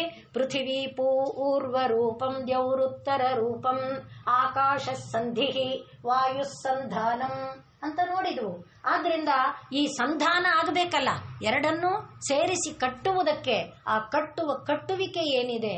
ಆದ್ರಿಂದಲೇ ನಮ್ಮ ವೇದ ವಾಂಗ್ಮಯ ಹೇಳುತ್ತೆ, ಆವಾತವಾಹಿ ಭೇಷಜಂ ವಿವಾತವಾಹಿ ಯದ್ರಪಃ. ಆವಾತ, ವಿವಾತ, ಪರಿವಾತ, ಸಂವಾತ, ಹೀಗೆ ಅನೇಕ ವಾತಗಳ ಒಂದು ಪಟ್ಟಿ ಇದೆ ಅಲ್ಲಿ. ಆದ್ರಿಂದ ಆ ವಾಯುಮಂಡಲ, ಇದೆಲ್ಲ ವಿಜ್ಞಾನದಲ್ಲೂ ಇದೆ. ವಾಯುಮಂಡಲವನ್ನ ದಾಟಿ ನಾವು ಮೇಲೆ ಹೋಗೋದಕ್ಕೆ ಸ್ಯಾಟಲೈಟ್ಗಳು ಇಲ್ಲ. ಆದರೆ ಇಲ್ಲಿ ಭಾರತೀಯ ದರ್ಶನದಲ್ಲಿ ವಾಯುಮಂಡಲವನ್ನು ಮೀರಿ ಮೇಲಿನ ಲೋಕವನ್ನ ಹೋಗುವುದನ್ನು ಕೂಡ ವಿವರಿಸುತ್ತೆ. ಆ ರೀತಿಯಲ್ಲಿ ಆವಾತ, ವಿವಾತ, ಸಂವಾತ, ಪರಿವಾತ ಇತ್ಯಾದಿ ವಾತಗಳನ್ನು ಕಟ್ಟಿ ಆ ವಾಯುಮಂಡಲದಿಂದ ಕೆಳಗಿನ ಲೋಕವನ್ನು ಮೇಲಿನ ಲೋಕವನ್ನು ಎರಡನ್ನೂ ಕೂಡ ಅವಳು ಕಟ್ಟಿ ಹಿಡಿದಿಟ್ಟಿದ್ದಾಳೆ. ಆ ರೀತಿ ಇರುವಂಥದ್ದು ಈ ಒಂದು ತಾಯಿಯ ಈ ನಡುವಿನ ಭಾಗದಲ್ಲಿ ಕಾಣುವ ಈ ಮಡಕೆಗಳು. ಆದ್ದರಿಂದ ಸ್ತನಭಾರ ದಲನ್ಮಧ್ಯ ಪಟ್ಟಬಂಧ ವಲಿತ್ರಯ, ಈ ರೀತಿ ತಾಯಿ ಕೆಳಗಿನ ಲೋಕಗಳನ್ನು, ಅಲ್ಲಿಗೆ ನೋಡಿ ಜವಾಬ್ದಾರಿ ಯಾರದು? ನಾನು ಅನ್ಕೊಂಡಿರೋದು ನನ್ನ ಜವಾಬ್ದಾರಿ ಯಾರದು? ತಾಯಿಯದು, ಪರಮಾತ್ಮನದು. ಸೃಷ್ಟಿಸಿದವನ ಜವಾಬ್ದಾರಿ. ನೋಡ್ಕೊಳ್ತಾನೆ, ಎಲ್ಲರ ಸಂರಕ್ಷಣೆ ಮಾಡ್ತಾನೆ. ನಮಗಿರಬೇಕಾದ್ದೇನು? ಭರವಸೆ. ಸಂರಕ್ಷಣೆ ಮಾಡ್ತಾನೆ, ಮಾಡ್ತಾ ಇದ್ದಾನೆ, ಮಾಡ್ತಾ ಇದ್ದಾಳೆ. ಮಾಡದೇ ಇದ್ದಿದ್ರೆ ಸೂರ್ಯ ಚಂದ್ರಾದಿಗಳನ್ನು ಸೃಷ್ಟಿಸ್ತಾ ಇರಲಿಲ್ಲ, ಭೂಮಿಯಲ್ಲಿ ಗಿಡ ಮರಗಳನ್ನು ಕೊಡ್ತಾ ಇರಲಿಲ್ಲ, ಕಾಲ ಕಾಲಕ್ಕೆ ಆಹಾರವನ್ನು ಉತ್ಪತ್ತಿ ಮಾಡ್ತಾ ಇರಲಿಲ್ಲ. ಈ ಎಲ್ಲ ದೃಷ್ಟಾಂತ ಬೇಕ್ತಾನೆ. ಅದೇ ಲಕ್ಷ್ಯ. ಆ ಲಕ್ಷ್ಯದಿಂದ ಸಮುನ್ನೇಯ ಆ ಪರಬ್ರಹ್ಮ ತತ್ವವನ್ನು ನಾವು ತಿಳ್ಕೊಳ್ಬೇಕು, ಊಹಿಸಿಕೊಳ್ಳಬೇಕು. ಆದ್ದರಿಂದ ಸ್ತನಭಾರ ದಲತ್, ಆ ಭಾರದಿಂದ ಮುರಿದು ಹೋಗುತ್ತೋ ಎನ್ನುವಂತೆ ಇರುವ ಮಧ್ಯಭಾಗದಲ್ಲಿ ಪಟ್ಟಬಂಧ ವಲಿತ್ರಯ, 3 ಪಟ್ಟಿಯನ್ನ ಕಟ್ಟಿಕೊಂಡಿರುವಂತೆ ಇರುವ ವಲಿತ್ರಯಗಳಿಂದ ಕೂಡಿದ್ದಾಳೆ. ಇದನ್ನ ತ್ರಿವಳಿ ಅಂತ ಕರೀತಾರೆ. ಹಾಗೆ ಅಂದರೆ ಸುಂದರವಾದ ವ್ಯಕ್ತಿಗಳಲ್ಲಿ ಕಂಠದಲ್ಲಿ, ಹಣೆಯಲ್ಲಿ ಮತ್ತೆ ಸೊಂಟದಲ್ಲಿ ಈ 3 ಜಾಗದಲ್ಲಿ 3 ಒಲಿಗಳು ಇರುತ್ತೆ ಎಂಬುದಾಗಿ ಶಾಸ್ತ್ರ ಗ್ರಂಥಗಳು ಹೇಳುತ್ತೆ. ಆದ್ರಿಂದ ದೇವ ವಿಗ್ರಹಗಳನ್ನ ನಿರ್ಮಾಣ ಮಾಡುವಾಗಲೂ ಕೂಡ ಇದನ್ನ ವೈಖಾನಸಾಗಮ, ಪಾಂಚರಾತ್ರಾಗಮ ಅಂತ ಕರೀತಾರೆ. ಈ ಪಾಂಚರಾತ್ರ ಆಗಮವನ್ನ ಮೊದಲಿಗೆ ನಾರದರು ಕೊಟ್ಟಿದ್ದು. ನಾರದರಿಂದ ಉಪದೇಶ, ನಾರದರು ಲೋಕಕ್ಕೆ ತಂದುಕೊಟ್ರು. ಮತ್ತೆ ಕೃಷ್ಣನಿಂದ ಕುಬ್ಜೆ, ನಾವು ಕೇಳಿದೇವಲ್ಲ, ಕುಬ್ಜೆ ಒಬ್ಳು ಗಂಧ ತಗೊಂಡು ಕಂಸನ ಹತ್ತಿರ ಹೋಗ್ತಾ ಇದ್ಲಲ್ಲ. ಕೃಷ್ಣ ಕೇಳಿದ, ಅಮ್ಮ ಏನ್ ತಗೊಂಡು ಹೋಗ್ತಿದೀಯಾ? ನಾನು ಪರಿಮಳವನ್ನ ತಗೊಂಡು ಹೋಗ್ತಾ ಇದ್ದೇನೆ. ಇದು ಕಂಸನ ಮನೆಗೆ, ಅರಮನೆಗೆ ಪರಿಮಳ ಏನೇನೆಲ್ಲ ಹಾಕಿ ಅರ್ದಿದ್ದೀನಿ ಎಲ್ಲ ಹೇಳಿದ್ಲು. ಹೇಗೆ ನಾವು ಕರ್ಪೂರ ವೀಟಿಕ ನೋಡಿದ್ವಲ್ಲ, ಆ ರೀತಿ ಏನೇನೋ ಹಾಕಿದ ವಿಶೇಷವಾದ ಗಂಧ, ಪರಿಮಳ, ಇದನ್ನ ನಾನು ಅಲ್ಲಿ ತಗೊಂಡು ಹೋಗಿ ಅರಮನೆಯವರ ಸೇವೆಗೆ ಉಪಯೋಗಿಸ್ತೀನಿ ಅಂತ ಅಂದ್ಲು. ನಮಗೂ ಸ್ವಲ್ಪ ಕೊಡ್ಬೋದಮ್ಮ ಅಂತ ಕೇಳಿದ. ಓಹೋ, ಅದಕ್ಕೇನು ಬಾ ಅಂತ ಕರೆದು ಅವನ ಮೈಗೆಲ್ಲ ಲೇಪಿಸಿ ಸಂತೋಷ ಪಟ್ಲು, ಸಮೃದ್ಧಿ ಪಟ್ಲು. ಅದಕ್ಕೆ ನಿನಗೇನ್ ಬೇಕಮ್ಮ? ನೀನು ಗೋಪಿಯರಿಗೆಲ್ಲ ಏನು ಕೊಟ್ಟಿಯೋ ಅದನ್ನ ನನಗೂ ಕೊಡು ಅಂತ ಕೇಳಿದ್ಲು. ಹಾಗೆ ಆಗ್ಲಿ ಅಂತ ಒಪ್ಕೊಂಡ. ಒಂದು ದಿವಸ ಮಥುರಾ ನಗರದಲ್ಲಿ ಕಂಸ ಸಂಹಾರ ಆದ ನಂತರ ಅವಳು ಮನೆಗೆ ಬಂದ. ಎಲ್ಲರಿಗೂ ಕೇಳಿದ್ದು ಕೊಟ್ಟಿದ್ದಾನೆ, ಪುಷ್ಪಮಾಲಾಕಾರನಿಗೂ ಕೇಳಿದ್ದು ಕೊಟ್ಟಿದ್ದಾನೆ, ಪ್ರತಿಯೊಬ್ಬರಿಗೂ ಕೊಟ್ಟ. ಮುಗಿದ ಮೇಲೆ ಯಾರ್ದು ನೋಡಿ ಅವನು ಮರೀಲಿಲ್ಲ. ಅಯ್ಯೋ, ನಾ ಅವನಿಗೆ ಮಾತು ಕೊಟ್ಟಿದ್ದೆ, ಅಯ್ಯ ಬಿಡು ಅವನೊಬ್ಬ ಹಾರ್ದು ಅಂತಾನೆ ಅನ್ಲಿಲ್ಲ. ಅವನು ಎಲ್ಲರಿಗೂ ಮಾತು ಕೊಟ್ಟಿದ್ದು ನಡೆಸಿದ್ದಾನೆ. ಹಾಗೆ ಇವಳ ಮನೆಗೂ ಬಂದಾಗ ಕೇಳಿದ, ಏನು ಬೇಕು? ನನಗೊಂದು ಕಂದ ಬೇಕು. ಕೊಟ್ಟ. ಗೋಪಿಯರು ಯಾರು ಆ ಮಾತನ್ನು ಕೇಳಿಲ್ಲ, ಅವಳಿಗೆ ಕೊಟ್ಟ. ಅವಳ ಮಗ, ಆ ಕುಬ್ಜೆಯ ಮಗ ರಚನೆ ಮಾಡಿದ್ದೇ ಈ ಒಂದು ಆಗಮ. ಅವನಿಂದೇ ಈ ಒಂದು ಆಗಮ ಶಾಸ್ತ್ರ ಬಂದು ಈ ವಿದ್ಯೆ, ಯಾವ ಒಂದು ವಿದ್ಯೆ ಲೋಕದಲ್ಲಿ ನಾವು ದೇವಾಲಯಗಳ ನಿರ್ಮಾಣವನ್ನ ನೋಡ್ತೇವೆ, ಯಾವ ರೀತಿ ದೇವಾಲಯ ನಿರ್ಮಾಣ ಮಾಡಬೇಕು, ಯಾವ ಯಾವ ವಿಗ್ರಹಕ್ಕೆ. ಈಗ ಕೇಶವ, ನಾರಾಯಣ, ಗೋವಿಂದ, ವಾಸುದೇವ ಒಬ್ಬನದೇ ಅಂತೇವೆ, ಆದ್ರೆ ಬೇರೆ ಬೇರೆ ಆಕಾರ ಇದೆ. ಬೇರೆ ಬೇರೆ ಆಕಾರ, ಬೇರೆ ಬೇರೆ ಶಂಖಚಕ್ರಗಳ ಸ್ಥಾನ ಬದಲಾವಣೆ ಇವೆಲ್ಲ ಇದೆ. ಇದನ್ನೆಲ್ಲ ಯಾರು ಎಲ್ಲಿ ಬರೆದಿದ್ದಾರೆ ಅಂದ್ರೆ ಈ ಆಗಮದಲ್ಲಿ ಬರೆದಿದ್ದಾರೆ. ಹಾಗಾಗಿ ನಾರದ ಮತ್ತು ಈ ಕುಬ್ಜೆಯ ಮಗ ಇವರಿಂದ ರಚಿತವಾಗಿರುವಂತಹ ಈ ಆಗಮದಲ್ಲಿ ನಮಗೆ ಇದೆಲ್ಲ ಸಿಕ್ಕತ್ತೆ. ಆದ್ರಿಂದ ಈ ಪಟ್ಟಬಂಧ ಅಂದ್ರೆ ಈ ವಲಿತ್ರಯ, ತ್ರಿವಳಿ ಅನ್ನುವುದನ್ನ ಕುರಿತು ಕೂಡ ಆಗಮ ಶಾಸ್ತ್ರಗಳು ನಮಗೆ ತಿಳಿಸಿಕೊಡುತ್ತೆ. ಆದ್ರಿಂದ ಈಗ ಲಲಾಟೆ ಗಲೇ ಚೈವ, ಹಣೆಯಲ್ಲೂ ಕೂಡ ನೆರಿಗೆಗಳು ಬರುತ್ತೆ. ನಾವು ಹೀಗೆ ಮಾಡಿದ್ರೆ ಗೊತ್ತಾಗುತ್ತೆ. ಆ 3 ಗೆರೆ ಬಂದ್ರೆ ಲಲಾಟೆ ಗಲೇ ಚೈವ ಮಧ್ಯೇವಾಪಿ ವಲಿತ್ರಯಂ. ಹಾಗೆ ಮಧ್ಯದಲ್ಲಿ ಈ ತ್ರಿವಳಿ ಇರುವುದನ್ನ ಸ್ತ್ರೀ ಪುಂಸಯೋರಿದಂ, ಸ್ತ್ರೀ ಮತ್ತು ಪುರುಷ ಇಬ್ಬರಲ್ಲೂ ಕೂಡ ಇದನ್ನ ಜ್ಞೇಯಂ ಮಹಾ ಸೌಭಾಗ್ಯ ಲಕ್ಷಣಂ, ಇದು ಅತ್ಯಂತ ಸೌಭಾಗ್ಯದ ಲಕ್ಷಣ ಎಂಬುದಾಗಿ ತಿಳ್ಕೊಳ್ಬೇಕು ಅಂತ ಈ ಆಗಮ ಶಾಸ್ತ್ರಗಳು ನಮಗೆ ತಿಳಿಸಿಕೊಡುತ್ತೆ. ಮುಂದಿನ ನಾಮ ಅರುಣಾರುಣ ಕೌಸುಂಭ ವಸ್ತ್ರ ಭಾಸ್ವತ್ ಕಟಿ ತಟಿ. ಕಟಿ ಅಂತ ಹೇಳಿದ್ರೆ ಮತ್ತೆ ಸೊಂಟನೆ, ಇನ್ನು ಸೊಂಟದ ಭಾಗದೊಳಗೆ ಇದ್ದಾರೆ. ಕಟಿ ತಟಿ ಅಂದ್ರೆ ಸೊಂಟದ ಭಾಗ, ಸೊಂಟದ ಸುತ್ತು ಭಾಗ. ತಟ ಅಂದ್ರೆ ನದಿಯ ದಡ ಇದೆಯಲ್ಲ, ಹಾಗೆ ಕಟಿ ತಟಿ. ಅದು ಹೇಗಿದೆ? ಆ ಕಟಿಯಲ್ಲಿ ಏನಿಟ್ಕೊಂಡಿದ್ದಾಳೆ ಅಂತ ಕೇಳಿದ್ರೆ ಅರುಣ, ಕೆಂಪಾಗಿರುವಂತ, ಅಥವಾ ಅರುಣ ಅನ್ನುವುದಕ್ಕೆ ಚಿನ್ನ ಅಂತ ಅರ್ಥ ಇದೆ. ಆ ಚಿನ್ನದಂತೆ ಹೊಳಪಾಗಿರುವಂತ ಯಾವುದೇ ದೇವರಿಗೂ ಕೂಡ ಪೀತಾಂಬರವನ್ನೇ ವರ್ಣನೆ ಮಾಡ್ತಾರೆ. ತಾಯಿಗೆ ಸಾಮಾನ್ಯವಾಗಿ ಕೆಂಪು ವಸ್ತ್ರವನ್ನ ಹೇಳ್ತಾರೆ. ಆದರೆ ಈ ಅರುಣ ಅನ್ನುವುದನ್ನ ಕೆಂಪು ಅಂತ ತಿಳ್ಕೊಂಡು ತಾಯಿಗೆ ಕೆಂಪು ವಸ್ತ್ರವನ್ನ ಹಾಕ್ತಾ ಬಂದ್ಬಿಟ್ಟಿರೋದು ಪದ್ಧತಿ. ಹೇಗೆ ನೀಲಮೇಘ ಶ್ಯಾಮ ಅಂದ್ಬಿಟ್ಟು ರಾಮನಿಗೆ ಕೃಷ್ಣನಿಗೆ ಚೆನ್ನಾಗಿ ನೀಲಿ ಪಟ್ಟಿ ಬಳಿತಾರೆ, ಆ ರೀತಿ ನೀಲಿ ಅಲ್ಲ, ನೀಲಿ ಕಪ್ಪು ಮೋಡ ಹೇಗೆ ಕಪ್ಪಾಗಿದೆಯೋ ಹಾಗೆ ಅಂತ.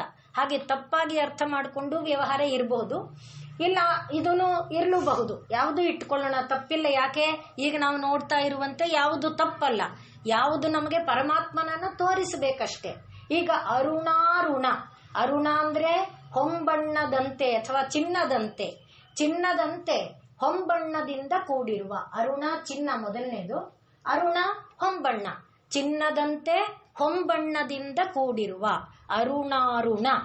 ಕೌಸುಂಭ, ಕೌಸುಂಭ ರೇಷ್ಮೆ, ಅರುಣ ಚಿನ್ನದಂತೆ ಹೊಂಬಣ್ಣದಿಂದ ಕೂಡಿರುವ ಕೌಸುಂಭ ರೇಷ್ಮೆಯ ವಸ್ತ್ರ, ಅದರಿಂದ ಭಾಸ್ವತ್ ಶೋಭಿಸುತ್ತಿರುವಂಥ ಕಟೀತಟಿ ಸೊಂಟದ ಮಧ್ಯಭಾಗ ಉಳ್ಳವಳು. ಈಗ ತಾಯಿ ಏನು ಸೊಂಟದಲ್ಲಿ ಸುತ್ತಕೊಂಡಿದ್ದಾಳೆ, ಚಿನ್ನದಂತೆ ಹೊಳೆಯುತ್ತಾ ಇರುವಂಥ ಒಂದು ವಸ್ತ್ರವನ್ನ, ರೇಷ್ಮೆಯ ವಸ್ತ್ರವನ್ನ ಧರಿಸಿಕೊಂಡಿದ್ದಾಳೆ. ಆದ್ರಿಂದ ತಾಯಿಯನ್ನ ಹೇಳುವಾಗಲೂ ಹಿರಣ್ಯವರ್ಣಾಂ ಹರಿಣೀಂ ಹೇಳ್ತೇವೆ. ಹಾಗೆ ಹಿರಣ್ಮಯೋ ಹಾರಿ ಪುರುಷಃ ಅಂತ ಪರಮಾತ್ಮನನ್ನು ಕೂಡ ಹಿರಣ್ಮಯ ಅಂತಾನೆ ಕರಿತೇವೆ. ಆದ್ರಿಂದ ಇಲ್ಲಿ ಆ ತಾಯಿ ರೇಷ್ಮೆಯ ವಸ್ತ್ರ ಹುಟ್ಟಿದ್ದಾಳೆ. ಆ ರೇಷ್ಮೆಯ ವಸ್ತ್ರ ಚಿನ್ನದಂತೆ ಹೊಳಿತಾ ಇದೆ. ಅರುಣಾರುಣ ಕೌಸುಂಭ ವಸ್ತ್ರ ಭಾಸ್ವತ್ ಕಟಿ ತಟಿ.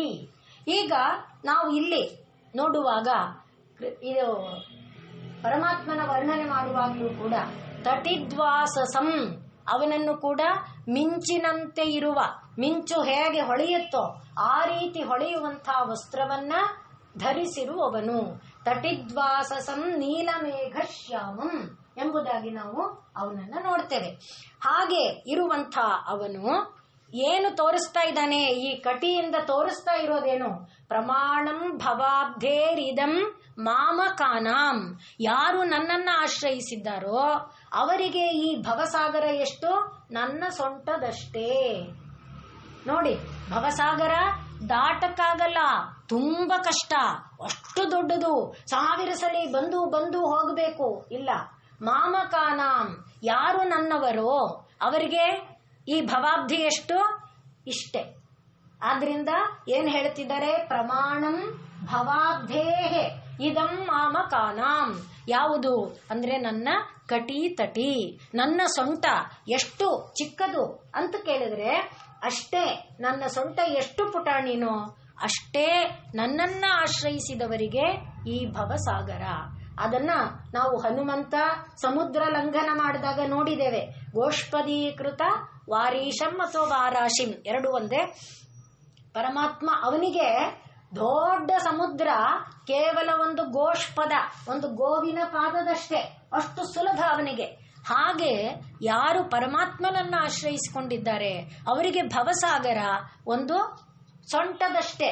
ಸೊಂಟವನ್ನ ಈಗ ತಾನೇ ನೋಡಿದ್ವಲ್ಲ, ಮುಷ್ಟಿಗ್ರಾಹ್ಯ, ಅಷ್ಟು ಪುಟಾಣಿ. ಆದ್ರಿಂದ ನಾವು ಇವಾಗ ಏನ್ ಮಾಡ್ಬೇಕು, ಅಯ್ಯೋ ನನಗೆ ಈ ಪ್ರಪಂಚವನ್ನ ದಾಟಕ್ಕಾಗ್ತಾ ಇಲ್ಲ, ಈ ತುಂಬಾ ಕಷ್ಟ ಇದೆ ಈ ಪ್ರಪಂಚದಲ್ಲಿ, ಗೋಳಿಡ್ಬೇಕಾಗಿಲ್ಲ. ಪರಮಾತ್ಮನ್ನ ದೇವರೇ ನಾನು ನಿನ್ನವನು ಅನ್ಬೇಕು. ಅವನೇನ್ ಹೇಳ್ತಿದ್ದಾನಿಲ್ಲಿ, ಮಾಮಕಾನಾಂ ಅಂದಿದ್ದಾನೆ, ನನ್ನವರು. ಗೀತೆಯಲ್ಲಿ ಕೃಷ್ಣ ಅದನ್ನೇ ಹೇಳ್ತಾನೆ. ಆದ್ರಿಂದ ನಾವು ನಿನ್ನವರಪ್ಪ, ಇಷ್ಟ ಹೇಳು ಸಾಕು. ಮಾಮಕರಾಗಿಬಿಟ್ರೆ ಭವಸಾಗರ ಎಷ್ಟು ನಮಗೆ, ಇಷ್ಟೇ. ಇಷ್ಟರೊಳಗೆ ಭವವನ್ನು ನಾವು ದಾಟಿ ಬಿಡೋದಕ್ಕೆ ಆಗತ್ತೆ. ಆ ನಾಮ ಇಲ್ಲಿ ನಮಗೆ ತೋರಿಸ್ತಾ ಇದ್ದಾರೆ. ಆದ್ರಿಂದ ಅರುಣಾರುಣ ಕೌಸುಂಭ ವಸ್ತ್ರ ಭಾಸ್ವತ್ ಕಟಿ ತಟಿ. ಆ ಅರುಣ ಹೊಂಬಣ್ಣದಿಂದ ಕೂಡಿರುವಂಥ ಚಿನ್ನದ ಆ ವಸ್ತ್ರ, ಹೊಂಬಣ್ಣದಿಂದ ಹೊಳಿತಾ ಇರುವಂಥ ಆ ವಸ್ತ್ರ, ರೇಷ್ಮೆಯ ವಸ್ತ್ರವನ್ನ ಧರಿಸಿಕೊಂಡಿರುವಂಥ ಕಟೀತಟಿಯಿಂದ ತಾಯಿ ಏನನ್ನ ತೋರಿಸ್ತಾ ಇದ್ದಾಳೆ, ಯಾರು ನನ್ನನ್ನ ಆಶ್ರಯಿಸ್ತಾರೋ ಅವರಿಗೆ ಎಷ್ಟಪ್ಪ ಜಾಗ, ಭವಸಾಗರ ಅನ್ನುವುದು ಅಲ್ಪ ಮಾತ್ರ, ಕ್ಷಣ ಮಾತ್ರದಲ್ಲಿ ಭವಸಾಗರವನ್ನ ದಾಟಿ ಹೋಗುವುದಕ್ಕೆ ಸಾಧ್ಯವಾಗುತ್ತೆ ಅನ್ನುವ ತತ್ವವನ್ನ ತಾಯಿ ತೋರಿಸ್ತಾ ಇದ್ದಾಳೆ. ಹೀಗೆ ಇಲ್ಲಿ ಅರುಣಾರುಣ ಕೌಸುಂಭ ವಸ್ತ್ರ ಭಾಸ್ವತ್ ಕಟಿ ತಟಿ. ಇನ್ನು ಇಲ್ಲಿ ವಸ್ತ್ರ ಅಂತ ಹೇಳ್ತಾ ಇದ್ದಾರೆ. ವಸು ಅಂದ್ರೆ ಏನು, ತ್ರ ಅಂದ್ರೆ ಏನು ನಾವು ನೋಡ್ಬೇಕು. ವಸು ಅಂದ್ರೆ ಏನು? ವಾಸ ಮಾಡೋದು. ವಸು ಅಂದ್ರೆ ವಾಸ ಮಾಡೋದು. ತ್ರ ಅಂದ್ರೆ ಏನು? ರಕ್ಷಣೆ ಮಾಡೋದು. ಯಾರು ಯಾರು ವಾಸ ಮಾಡ್ತಾರೋ ಅವರೆಲ್ಲರನ್ನ ರಕ್ಷಣೆ ಮಾಡ್ತೇನೆ. ನೋಡಿ ಅಲ್ಲೇ ಇದೆ, ಅರುಣಾರುಣ ಕೌಸುಂಭ ವಸ್ತ್ರ ಅನ್ನುವಲ್ಲೇನೆ ಯಾರು ಯಾರು ಅಲ್ಲಿ ವಾಸ ಮಾಡ್ತಿದ್ದಾರೆ ನಡುವಿನಲ್ಲಿ ಅಂತ ಕೇಳಿದ್ರೆ, ಯಾರು ಯಾರು ನಡುವಿನಲ್ಲಿದ್ದಾರೆ ಆಗ್ಲಿಂದ ನಾವು ನೋಡ್ಕೊಂಡು ಬರ್ತಾ ಇದ್ದೇವೆ. ಈಗ 4 ನಾಮದಿಂದ ನಡುವಿನಲ್ಲಿ ಯಾರಿದ್ದಾರೆ? ಅಂತಸ್ಥಂಗ್ಯಸ್ಯ ವಿಶ್ವಂ ಸುರನರ ಖಗಗೋ ಭೋಗಿ ಗಂಧರ್ವ ದೈತ್ಯೈ ಚಿತ್ರಂ ರಂ ರಮ್ಯತೆ ತ್ರಿಭುವನ ವಪುಷಂ. 3 ಲೋಕ ಅಲ್ಲಿದೆ. ಯಾರ್ಯಾರಿದ್ದಾರೆ? ಅವನ ಆ ನಡುವಿನ ಭಾಗದಲ್ಲಿ ಯಾವ್ಯಾವ್ದಿದೆಯಪ್ಪ ಅಂತ ಕೇಳಿದ್ರೆ ಇಡೀ ವಿಶ್ವ ಇದೆ, 3 ಲೋಕಗಳಿದೆ. ಆ ನಡುವಿನಲ್ಲಿ ಯಾರು ವಾಸ ಮಾಡ್ತಿದ್ದಾರೆ ಅವರೆಲ್ಲರಿಗೆ ರಕ್ಷಕರು ಯಾರು? ತಾಯಿ, ಆ ಪರಬ್ರಹ್ಮ ವಸ್ತು. ಆದ್ದರಿಂದಲೇ ಅದನ್ನೇ ಹೇಳುವಾಗ ಮುಂದೆ ಕೂಡ ಫಲಶ್ರುತಿಯಲ್ಲೂ ಕೂಡ ಅದನ್ನೇ ಹೇಳ್ತಾರೆ. ಯಾವುದು ದ್ಯೌಹು ಖಂ ದಿಶೋ ಎಲ್ಲವನ್ನ ಹೇಳ್ತಾರೆ. ಇದೆಲ್ಲವೂ ಕೂಡ ಆ ನಡುವಿನ ಭಾಗದೊಳಗೆ ತುಂಬಿಕೊಂಡಿದೆ. ಆದ್ರಿಂದ ಭೂಪಾದೌ ಯಸ್ಯ ನಾಭಿರ್ವಿಯದಸುರ ನಿಲಶ್ಚಂದ್ರ ಸೂರ್ಯೌ ಚ ನೇತ್ರೇ ಕರ್ಣಾವಾಶ ಶಿರೋದ್ಯೌರ್ಮುಖಮಪಿ ದಹನೋ ಯಸ್ಯ ವಾಸ್ತೇಯಮಬ್ಧಿಃ. ಅಲ್ಲೇ ಇದೆ ನೋಡಿ, ಅಂತಸ್ಥಂಗ್ಯಸ್ಯ ವಿಶ್ವಂ ಸುರ ನರ ಖಗಗೋ. ಅಲ್ಲಿ ನೋಡಿ, ಸುರರು, ನರರು, ಖಗ ಆಕಾಶದಲ್ಲಿರುವಂತಹ ನಕ್ಷತ್ರಗಳು, ಗೋ ಅಂದ್ರೆ ಕಿರಣಗಳು, ಭೋಗಿ ಸರ್ಪಗಳು, ಗೋ ಮತ್ತೆ ಮಾನವ ಎಲ್ಲರೂ ಕೂಡ ಇವರು ಅವರಲ್ಲ. ಪಾತಾಳ, ಅತಲ ವಿತಲ ಸುತಲತಲ ಎಲ್ಲರೂ ಎಲ್ಲಿ ವಾಸ ಮಾಡ್ತಾ ಇದ್ದಾರೆ? ಅಲ್ಲಿಗೆ ನೋಡಿ, ನಡುವಿನ ಭಾಗ ಇಷ್ಟೊಂದು ಯಾಕೆ ವರ್ಣನೆ ಮಾಡ್ತಾ ಇದ್ದಾರೆ, ಎಷ್ಟು ನಾಮಗಳಲ್ಲಿ ಹೇಳ್ತಾ ಇದ್ದಾರೆ. ಎಲ್ಲರಿಗೆ ಆಶ್ರಯ. ಆದ್ರಿಂದ ವಸು ಅಂದ್ರೆ ವಾಸ ಮಾಡೋದು. ಆ ವಾಸಿಸುವ ಎಲ್ಲರಿಗೆ ರಕ್ಷಕ ಆಗಿರೋದು ಯಾರು? ಆ ತಾಯಿನೇ. ಆ ತಾಯಿಯ ನಡುವಿನ ಭಾಗವೇ. ಆದ್ರಿಂದ ಅರುಣಾರುಣ ಕೌಸುಂಭ ವಸ್ತ್ರ ಭಾಸ್ವತ್ ಕಟಿ ತಟಿ. ಹೀಗೆ ಆ ತಾಯಿ ತನ್ನ ಒಂದು ಸೊಂಟದ ಭಾಗವನ್ನ ತಾನೇನ್ ಮಾಡಿದ್ದಾಳೆ, ಈ ಒಂದು ವಸ್ತ್ರದಿಂದ ರಕ್ಷಣೆ ಮಾಡಿಕೊಂಡಿದ್ದಾಳೆ ಒಂದರ್ಥ. ಆ ವಸ್ತ್ರದಿಂದ ಅವಳು ಅಲ್ಲಿ ಇರುವಂತಹ ಎಲ್ಲ ಜೀವಿಗಳನ್ನ ತನ್ನೊಳಗೆ ಕಟ್ಟಾಕೊಂಡಿದ್ದಾಳೆ, ಅವುಗಳನ್ನ ನಿಯಂತ್ರಣ ಮಾಡ್ತಾ ಇದ್ದಾಳೆ. ಆ ರೀತಿಯಲ್ಲೂ ಅವುಗಳು ಧರ್ಮ ಮಾರ್ಗದಿಂದ ವಿಚಲಿತವಾಗದಂತೆ ರಕ್ಷಿಸ್ತಾ ಇದ್ದಾಳೆ.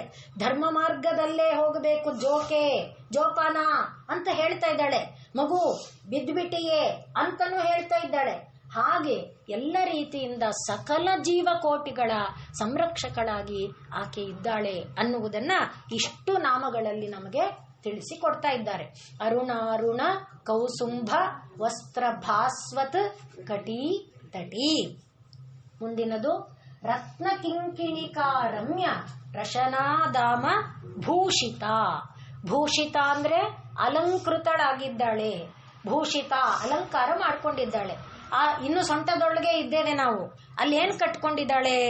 ಕಿಂಕಿಣಿ ಅಂದ್ರೆ ಪುಟ್ಟ ಪುಟ್ಟ ಗೆಜ್ಜೆ. ಕಿಂಕಿಣಿಗೆ ಪುಟಾಣಿ ಗೆಜ್ಜೆ.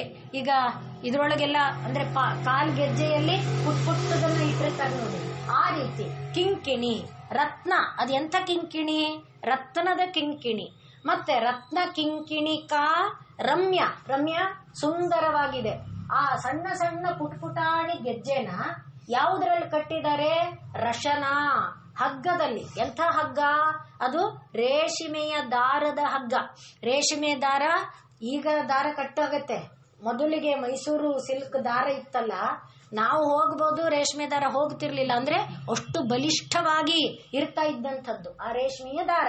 ಆದ್ರಿಂದ ರಶನ ಅಂದ್ರೆ ಆ ರೀತಿಯ ದಾರ. ಆದ್ರಿಂದ ಆ ರೀತಿಯ ದಾರದಿಂದ ಕಟ್ಟಿದ್ದಾರೆ. ರತ್ನ ಕಿಂಕಿಣಿಕಾ ರಮ್ಯ, ಸುಂದರವಾಗಿದೆ. ರಶನ ಆ ರೇಷ್ಮೆಯ ದಾರ. ದಾಮ ಅಂದ್ರೆ ದಾರ. ರೇಷ್ಮೆಯ ದಾರದಿಂದ ಏನಾಗಿದೆ, ಅವಳು ಅದನ್ನ ಕಟ್ಕೊಂಡಿದ್ದಾಳಲ್ಲ, ಅದರಿಂದ ಭೂಷಿತ, ಶೋಭಿಸ್ತಾ ಇದ್ದಾಳೆ. ಈಗ ಪುಟು ಸಣ್ಣ ಗೆಜ್ಜೆಗಳನ್ನ ಪೊಣ್ಸಿ ದಾರದಿಂದ ಮಾಡಿರುವ ಆ ಒಂದು ಇದನ್ನ ಸೊಂಟದಲ್ಲಿ ಕಟ್ಕೊಂಡಿದ್ದಾಳೆ. ಹಿಂದೆ ಡಾಬು ಅಂತ ಮಾಡಿಕೊಂಡ್ರೆ ಡಾಬಲ್ಲೂ ಕೂಡ ಅದಕ್ಕೆ ಅಂದ್ರೆ ಈಗ ಸಣ್ಣ ಸಣ್ಣ ಗೆಜ್ಜೆಗೆ ಒಂದು ಆಧಾರ ಬೇಕಲ್ಲ. ಈಗ ನಾವು ನೋಡಿದಂತೆ ಲಕ್ಷ್ಯ, ಲೋಮಲತಾ, ಆಧಾರತ. ಆ ಆಧಾರಕ್ಕೆ ಒಂದು ಚಿನ್ನ ಪಟ್ಟಿ ಇದ್ರೆ ಅದ್ರ ಮೇಲೆಲ್ಲ ಪುಟ್ಟು ಗೆಜ್ಜೆಗಳನ್ನು ಹೆಣೆದು ಅದನ್ನ ಸೊಂಟಕ್ಕೆ ಕಟ್ಟೋದು. ಆ ರೀತಿಯಲ್ಲಿ ತಾಯಿ ರತ್ನ ಕಿಂಕಿಣಿಕಾರಮ್ಯ, ರತ್ನದ ಪುಟಾಣಿ ಗೆಜ್ಜೆಗಳಿಂದ ಕೂಡಿದ ಒಂದು ಆಭರಣದಿಂದ ರಮ್ಯ ಸುಂದರವಾಗಿ ಕಾಣುತ್ತಾ ಇರುವ ರಶನಾಧಾಮ, ಆಭರಣ ಅಥವಾ ಗೆಜ್ಜೆಯ ವಸ್ತ್ರ, ಗೆಜ್ಜೆಯ ಆಭರಣ, ಅದರಿಂದ ಭೂಷಿತ, ಅಲಂಕೃತಳಾಗಿ ಇದ್ದಾಳೆ. ಮುಂದಿನ ಇದನ್ನ ಅಥವಾ ಮುಂದಿನ ನಾಮವನ್ನ ನಾಳೆ ನೋಡೋಣ.